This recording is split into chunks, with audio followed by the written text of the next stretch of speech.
Lepo pozdravljeni. Začenjamo s temo, ki razburja novomeško občino. Prebivalci Ločne Mačkovca pod nobenim pogojem ne dovolijo umestitve hitre tranzitne ceste v območje krajevne skupnosti. To je bil osnovni sklep, ki ga je na zboru občanov na Sevnem minuli teden podprla večina od več kot 200 navzočih. S tem je vprašljiv potek, tako trasa kot časovni, gradnje tretje razvojne osi mimo Novega mesta. Na zboru, ki ga je sklical župan Alojzij Muhič, so krajani vnovič poudarili, da njihove pripombe niso bile upoštevane in da so odločno proti izgradnji vzhodne 4-pasovnice. Mislim, da v tako urbano in tako obremenjeno območje še ena taka cesta resnično ne paše. Bili smo eno lepo, mirno naselje, zdaj pa tega življenja ne bo več. Za kakšno različico bi se pa vi potem zavzeli, krajani? Da gre cesta niže dol, tam, kjer ne tangira mesta, kjer ne tangira naselja. Mi smo obremenjeni s cesto, s hitro cesto, s Kolandijo, zdaj še s te strani, s tovarno Krko.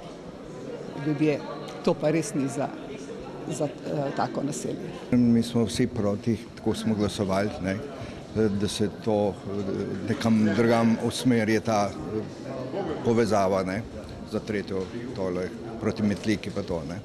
Krajani nasprotujejo poteku tretje razvojne osi skozi njihovo naselje iz več razlogov. Predvsem bo okoli njih sam beton, pravi predsednica sveta krajevne skupnosti Dragica Nenadič. Drugo, tle se socialno, sociološko, ekonomsko, ergonomsko popolnoma kraj uniči. In kaj bomo mi od tega tako zakaj? To je tranzit, oprostite, za Hrvaško in Bosno. Prizadeti krajani menijo, da so druge trase primernejše in manj uničujoče za okolje od predlagane vzhodne različice 4-pasovnice. Ta je zdaj že osnova za pripravo državnega prostorskega načrta. Mislim, da bi bilo vrednotenje obeh tras, vzhodne in zahodne, potem pa pretehtati in se z ljudmi pogovoriti. Jaz sem prebrala gor, da 4 občine podpirajo zahodno os. Vzhodno pa nobena, razen Novomeška, ker so pa naleteli na nas krajane, ki smo prizadeti. Zato so na zboru z večino sprejeli sklep, da pod nobenim pogojem ne dovolijo umestitve hitre tranzitne ceste v območje krajevne skupnosti. Župan Alojzij Muhič je povedal, da sprejeti sklep že lahko pomeni konec projekta tretje razvojne osi mimo Novega mesta. Slišali smo, kaj je volja ljudi. Po vsej verjetnosti bo varianta, ki je bila predlagana, odpadla in tretje razvojne osi Novo mesto ne bo dobilo. Sklep je verodostojen, zato ga je treba upoštevati, dodaja Muhič. Posredovali ga bodo na pristojno ministrstvo, ki ga bo preučilo in ukrepalo naprej. S tem bojo potem nas seznanili, kaj menijo o tem. Pričakujemo odgovor, da bo lokalna skupnost tista, ki bo iskala variante umestitve te tretje razvojne osi. Direktor Direkcije Republike Slovenije za ceste Gregor Ficko pa pravi, da bodo projekt tretje razvojne osi nadaljevali, saj je predlagana rešitev najprimernejša in premišljena. Nobena trasa v prostoru ni idealna in mi se moramo zavedati, kjerkoli bomo te priključke selili po mestni občini Novo mesto, vse posod bomo naleteli na revolt. Danes je tukaj krajevna skupnost Ločna Mačkovec, potem se bomo srečali z razjarjenimi krajani krajevne skupnosti Lešnica. Skratka, s tem mi ne rešimo problema, mi samo problem prestavimo z ene lokacije na drugo. Kot pravi Ficko, bodo pripombe krajanov novič proučili, predvsem tiste v povezavi z višino nasipov. Sama cesta dejansko poteka pravzaprav dost mimo poseljenih področij. Tukaj so problem navezave, se pravi, ki ljudi motijo iz te mestne mreže na samo hitro cesto. Če Dolenjska in Bela krajina ne bi dobili te ceste, bi bila velika škoda, poudarja Ficko, ki pričakuje, da bo zmagal razum. Po zakonu seveda občine niso glasodajalec, ampak mi ne želimo zdaj tukaj povoziti mnenja krajanov, mi bomo dejansko v te zadeve, ki so vezane predvsem na višine nasipa in pa na ta priključevanja še enkrat preverili. In tukaj bomo to zgodbo zaprli, ker ostalih vprašanj mi odprtih nimamo. Župan pa po zboru ni bil tako optimističen, ampak vidno razočaran. To je v bistvu tudi zame en velik poraz in očitno ljudje želijo zamenjavo tudi v vodstvu mestne občine Novo mesto. Muhič je krajane še dodatno razburil s pripombo, da si očitno ne želijo mesta, ampak želijo še naprej živeti v Podgorski vasi. Še vedno trdim, da Novo mesto bo ostala Podgorska vas, zato ker tako meščani kot tudi ostali okoliški krajani si ne želijo mesta. Poglejmo samo naše gradnje, individualna stanovanjska gradnja, poglejmo, kaj smo naredili iz Novega trga, kjer je bilo tudi veliko nasprotovanje zaradi višine objekta, ki je bil predlagan, in zdaj poglejmo še neko sodobno obvoznico, ki je predlagana. Če se ti ljudje tega ne želijo, pač ne bojo dobili. Krajani bi podprli predlagano različico trase, a pod določenimi pogoji, pravi predsednica Sveta krajevne skupnosti Dragica Nenadič.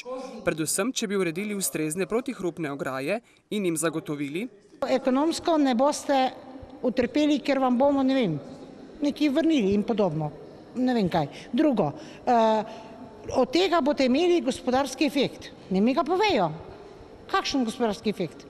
Kako bodo ljudem ponudili nadomestne gradnje, nadomestne hiše in kje? Dialog v prihodnje je možen, dodaja Nenadičeva, ne pustijo pa se podcenjevati.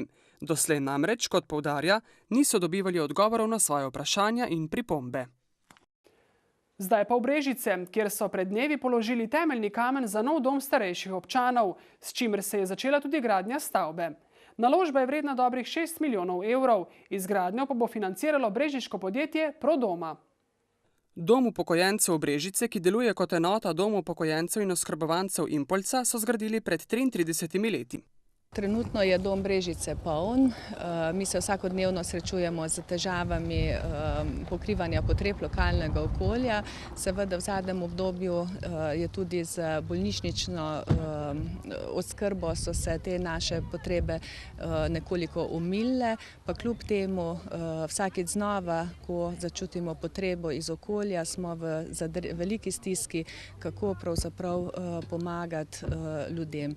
Kot osrednji izvajalec v občini pravzaprav menimo, da smo mi tisti, ki moramo skrbeti za čim boljše pogoje in pa seveda za kvaliteto storitev in vse vrstne pomoči, ki jih pač občani potrebujejo. V domu, v katerem je ta čas 50 zaposlenih, je na razpolago 116 mest, v novem domu pa bo 156 postelj. Izgradnja novega doma bo sicer za brežiško občino pomenila predvsem zagotavljanje kakovostne oskrbe za starejše prebivalce, poudarja župan. Zato jaz verjamem, da je danes neki nov mejnik v prelomnici oskrbe za starejšimi občanov. Mislim, da poleg svojega doma upokojencev je možno še tu nadgraditi z varovanimi stanovanji in pa z drugimi modernejšimi programi, oziroma to bo dom tretje generacije in jaz upam, da bomo res v prihodnosti imeli tudi na tem področju urejeno kvalitetno oskrbo za naše občane. Občine denarja za tako velike naložbe nimajo, prav tako ga je začelo primanjkovati na pristojnem ministrstvu. Zato so se na tem odločili za sistem javno-zasebnega partnerstva. Javnih sredstev za podobne investicije je in bo vse manj, potreb pa je veliko, namreč normativi in standardi domske oskrbe so takšni, da ne dovoljujejo več toliko starejših v isti sobi.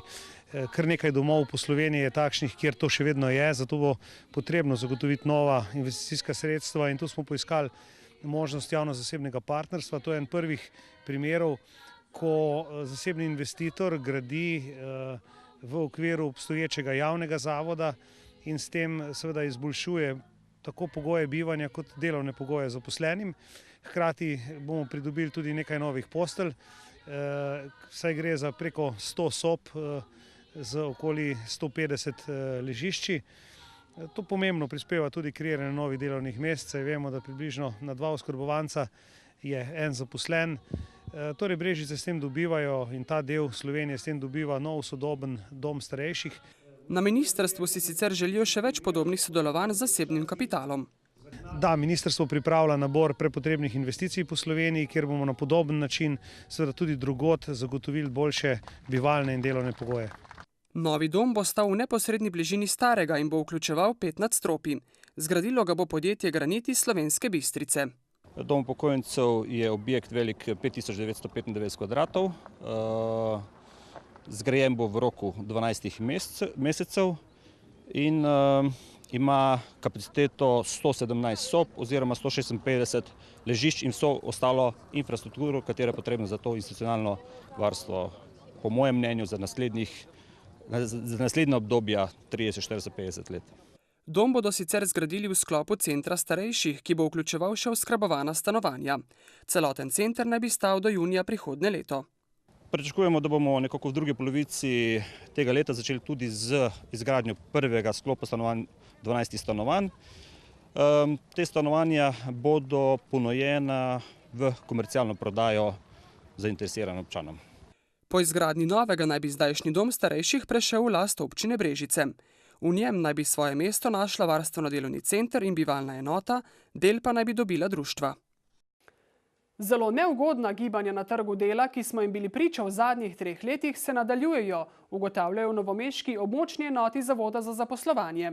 Še posebej težavne so razmere v Beli krajini, kjer je brezposelnost presegla 17%.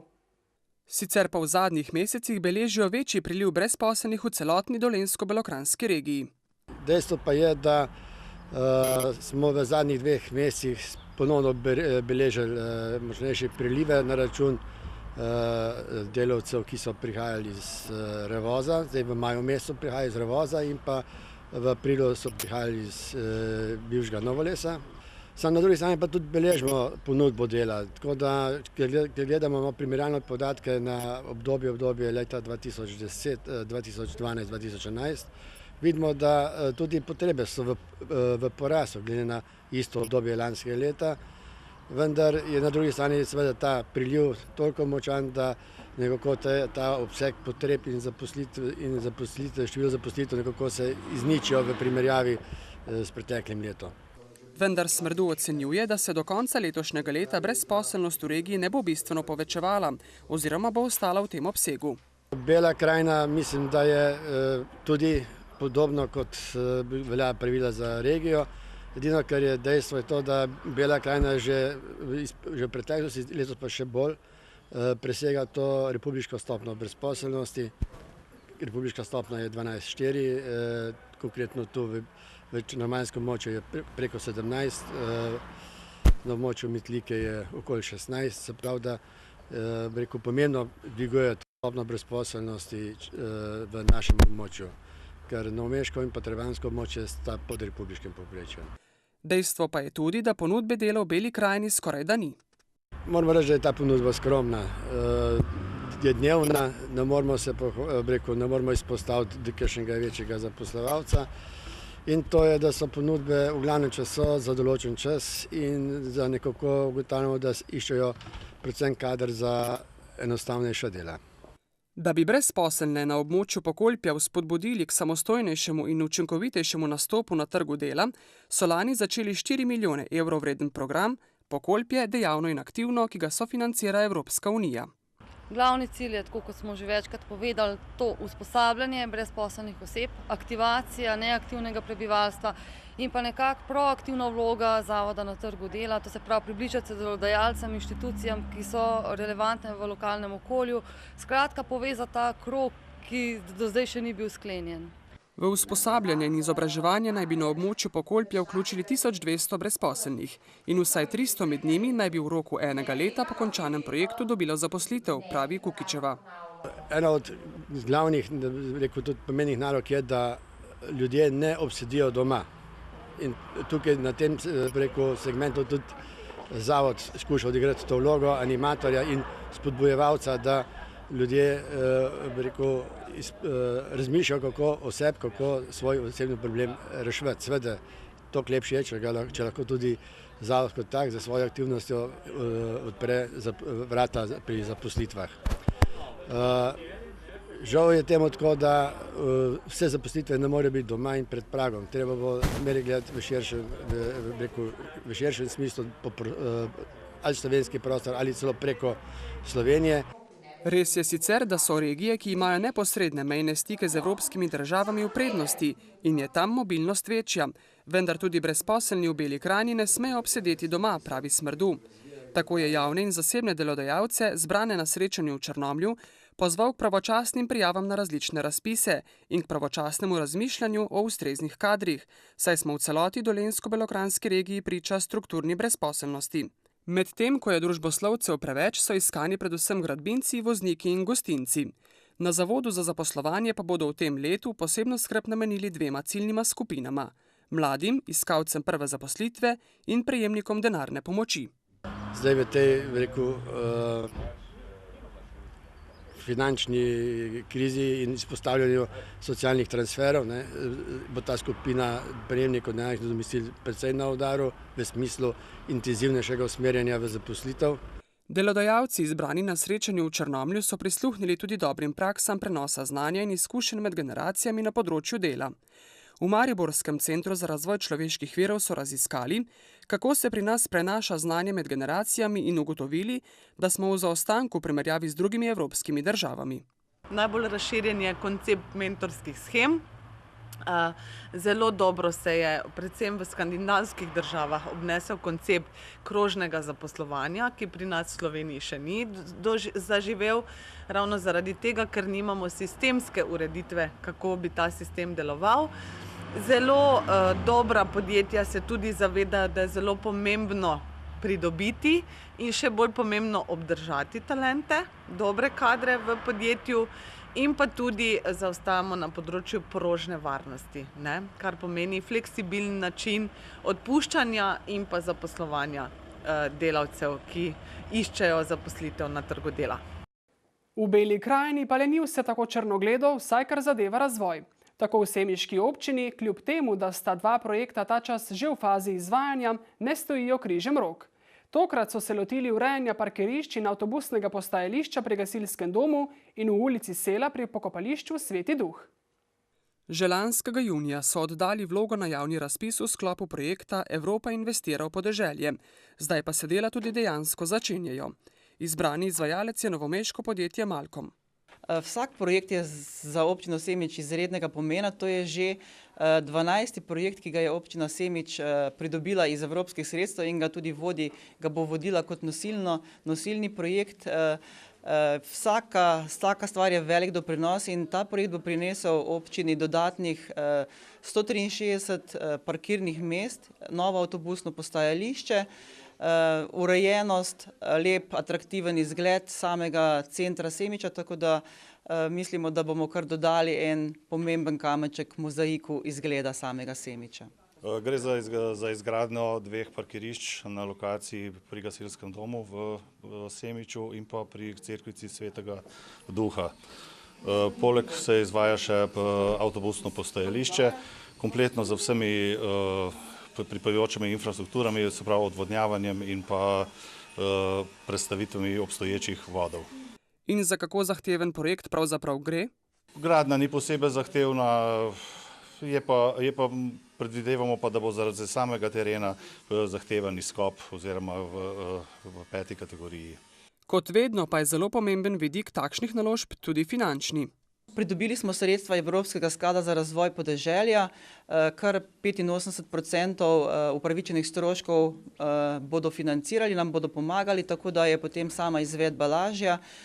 Nekje 222 tisoč evrov to znese, okrog 107 tisoč evrov pa bo prispevala občina sama.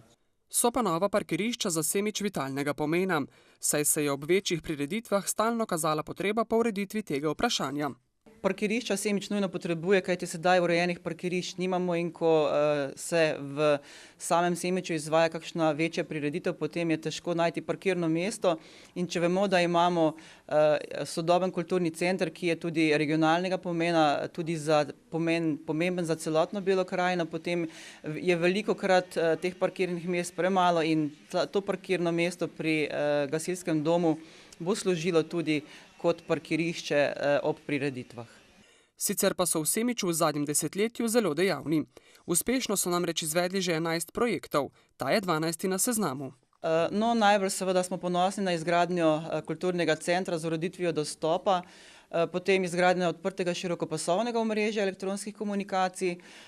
Trenutno se izvaja projekt trajnostne oskrbe prebivalstva s pitno vodo in varovanja vodnih virov, ki je tudi vsebelokrajinski projekt, pa tudi semiški. Potem vodovod Rožni dol Brezje pri Rožnem dolu, tudi izredno pomemben. Za naselje Krvavčji vrh tudi zelo pomembna izgradnja kanalizacije in čistilne naprave ter rekonstrukcija ceste s pločnikom z javno razsvetljavo. Pridobili pa smo tudi nova avtobusna postajališča, uredili komunalno infrastrukturo v naselju Črmošnice in še bi se kaj našlo tega. Se pravi, to bo že 12. projekt in upamo, da bomo šli v tej smeri, mogoče v novem programskem obdobju tudi tako naprej. Dela sicer začenjajo v teh dneh in bodo predvidoma končana do konca julija letos. Številne razvojne načrte pa ima tudi občina, v kateri se bomo pomudili v zadnjem prispevku. Škofja Loka je letošnji finalist projekta Zlati kamen, saj se je uvrstila med 6 najprodornejših občin v Sloveniji. Eno naših najstarejših mest danes vidi svoje razvojne priložnosti v turizmu in podjetništvu, predvsem ohranjanju zdravih konkurenčnih podjetij. Večjih podjetij v zadnjem obdobju ni veliko ostalo. Eno tistih, ki je ohranilo dejavnost, je Odeja. Gre za eno redkih podjetij v tekstilni panogi, ki posluje pozitivno, čeprav je panoga v evropskem prostoru v recesiji. Odeja se je v času krize soočila z kar velikim padcem prodaje, tako da se v bistvu že 3 leta prilagajamo novo nastali situaciji. Z veseljem pa lahko rečem, da smo z oktobrom v lanskem letu obrnili trende navzgor in imamo trende zdaj pozitivne. Za leto 2012 načrtujemo 20% rast in to smo v prvih 3 mesecih tudi dosegli. Pospešili so prodajne dejavnosti, dobro imajo razvejeno in vse leto zniževali stroške, dodaja Rebičeva. V prvih 3 mesecih so se predstavili na 5 sejmih v tujini in že se kažejo rezultati dela, kar je zelo spodbudno glede na to, da so razmere v panogi zaskrbljujoče. Tudi pri nas niso razmere, da bi rekla, samo rožnate. Zelo, zelo trdo je bilo tudi pri nas in tudi lansko leto je bilo za Odejo relativno slabo leto. Vendar smo polni optimizma in verjamemo, da za veliko dela bomo našli kupce za naše produkte. Odejo si je v sklopu nedavnega obiska ogledal tudi predsednik države Danilo Türk. In moram reči, da so dosežki, ki jih imajo s svojimi dizajni, s svojimi novimi tržnimi nišami, tako v Evropi kot recimo v Kanadi, pokazali, kako lahko podjetje, ki ima danes razmeroma majhno število zaposlenih, uspešno konkurira tudi na tekstilnem področju. Türk se je seznanil tudi s stanjem preostalega gospodarstva v občini in z načrti za naprej. Mi moramo razvijati industrije na nov način. LTH je dober primer. Primer tudi tega, kako lahko z lastnim slovenskim kapitalom restrukturiramo podjetje in ga naredimo mednarodno uspešnega. Župan Miha Ješej je v pogovoru s predsednikom izpostavil težavno področje cest. Ki upam, da se bo v naslednjem letu z izvedbo ali pa z dokončanjem izdelave južne obvoznice deloma že izboljšali. Potem povedali smo mu o projektiranju oziroma namenu izdelave in gradnje severne obvoznice. Občina ima torej velike načrte na infrastrukturnem področju, ima pa še rezerve v turizmu. Jaz bi želel, da bi Škofja Loka postala tudi turistično še bolj zanimiva. Že sedaj je zelo zanimiva, ampak ne bi škodilo, če bi v centru mesta nastal kakšen nov hotel, ki bi bil nek nov tip hotela, tak, ki bi dal turistom možnost, da bivajo v zgodovinskem jedru Škofje Loke in da potem seveda na svojih izletih spoznavajo okolico in pa Gorenjsko in Slovenijo širše. Neke take modele v Sloveniji že imamo. Potrebujemo partnerstvo s tujimi vlagatelji in verjamem, da iz tega lahko nastane zelo zanimiv nov model turizma na Gorenskem, ki ga potrebujemo. Moramo iti na nove vrste turizma. Kot odgovarja Ješej, imajo v starem mestnem jedru na voljo 3 do 4 lokacije, kjer bi lahko zgradili hotel. Iščemo investitorje, tudi dal nam je nasvete, na kakšen način naj investitorje najdemo. Seveda pa prej moramo speljati promet izven Škofje Loke. Danes ima to mesto eno najmanjših stopenj brezposelnosti v državi in je uspešno prebrodilo tranzicijski čas, je še poudaril predsednik Türk, ki se je pozanimal tudi o društvenem življenju občanov. V društvu upokojencev so ga seznanili s prostorsko stisko. Ker smo v teh prostorih, v tej vojašnici, še zmeraj niso naši prostori in ne da se vedno organizirati vse tisto, kar bi želeli znotraj obstoječih gabaritov tega dela, tako da smo že vrsto let kandidati s pritiski tudi na vse mogoče načine za to, da dobimo eno novo zadevo, ki bi se lahko stvari izpeljale nekako na drugačni ravni. Dujić upa, da bodo z ureditvijo vojaškega kompleksa pridobili tudi upokojenci. Toliko smo pripravili v tokratni oddaji z gospodarskimi vsebinami. Ogledate se jo lahko tudi na naši spletni strani vaskanal.com. Hvala, ker ste bili v naši družbi in nasvidenje do prihodnjič.